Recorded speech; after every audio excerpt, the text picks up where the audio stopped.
नमस्कार सर्वांना, हाऊसवाईफ मराठी या चॅनलवर तुमचं स्वागत आहे। आज आपण बनवणार आहोत शंकरपाळ्यांची रेसिपी। मी तुम्हाला दाखवणार आहे। चला तर बनवूया शंकरपाळी। शंकरपाळी बनवण्यासाठी मी एक मोठी वाटी रवा घेतला, एक मोठी वाटी मैदा घेतला। मैदा व रवा मिक्स करून घ्यायचा। नंतर मी बारीक एक वाटी पिठी साखर घेतली, मिक्सरच्या भांड्यामध्ये बारीक करून घेतली। तुम्हाला गोड जेवढं टाकायचं त्यानुसार तुम्ही त्याच्यामध्ये पिठी साखर टाकू शकता। तुम्हाला जितके गोड शंकरपाळे आवडतात त्यानुसार तुम्ही गोड कमी जास्त करू शकता। नंतर मी 2 खारे पार्लेजी बिस्किट, 2 खारे मोनॅको बिस्किट मिक्सरच्या भांड्यामध्ये बारीक करून घेतले। त्याच्यानंतर थोडासा खायचा सोडा टाकायचा। खायचा सोडा टाकून व्यवस्थित मिक्स करून घ्यायचं। नंतर थोडासा ओवा हाताने चोळून टाकायचा। तेल थोडंसं तापण्यासाठी ठेवायचं। थोडंसं मीठ टाकायचं नकळत। तेल चांगलं तापल्यानंतर याच्यामध्ये टाकून घ्यायचं। कढलेलं तेल टाकायचं, थंड नाही टाकायचं, थोडंसं कोमट कोमट तेल टाकायचं। मग शंकरपाळे आतून ठिसूर बनतात, खूप टेस्टी लागतात। याला व्यवस्थित मिक्सळून घ्यायचं। हळूवार घ्यायचं, तेल तापलेलं असतं ना, हात भाजायचं भे वाटतं। थोडं थोडं पाणी करून शिंपडून पीठ असं व्यवस्थित घट्टसर मळून घ्यायचं। याला व्यवस्थित असं चोळून मस्त घट्टसर पीठ असं मळून घ्यायचं।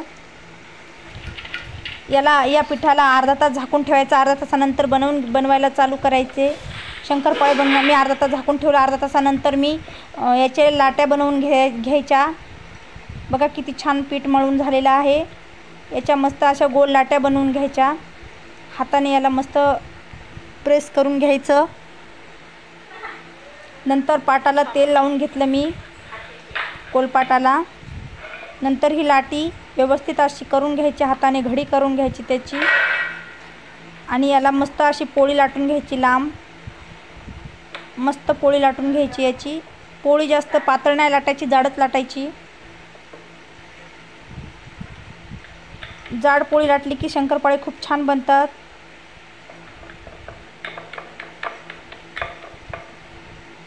चाकूच्या साहाय्याने याला आपण याचे काठं काढून घेणार आहोत। याचे काठं काढून घ्यायचे शंकरपाळ्याचे। मी आणतो मुख्य बसा बोलू नका।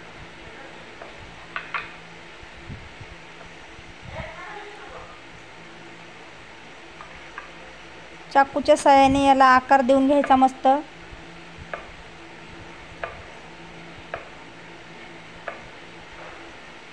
तुम्हाला जसा आकार द्यायचा तसा तुम्ही द्या। मी चौकोनीच आकार दिला, शंकरपाळ्याचा आकार नाही दिला मी।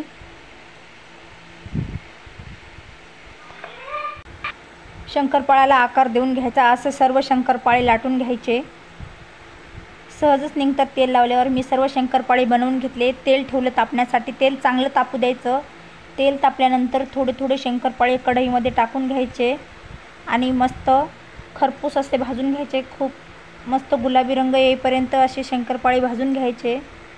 गॅस थोडासा लहान ठेवायचा आणि स्लो गॅसवरती मस्त शंकरपाळे भाजून घ्यायचे।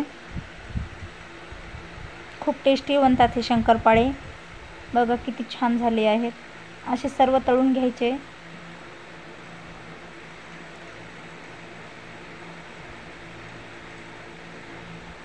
तुम्हाला जर माझी रेसिपी आवडली असेल तर माझ्या चॅनलला लाईक, शेअर, सबस्क्राईब नक्की करा आणि माझा पूर्ण व्हिडिओ बघितल्याबद्दल धन्यवाद। बघा मी सर्व शंकरपाळे तळून घेतले। आता याला छान थंड होऊ द्यायचं आणि मस्त खायचे फराळाला। खूप छान लागतात हे शंकरपाळे। एकदा नक्की ट्राय करा। माझा पूर्ण व्हिडिओ बघितल्याबद्दल धन्यवाद।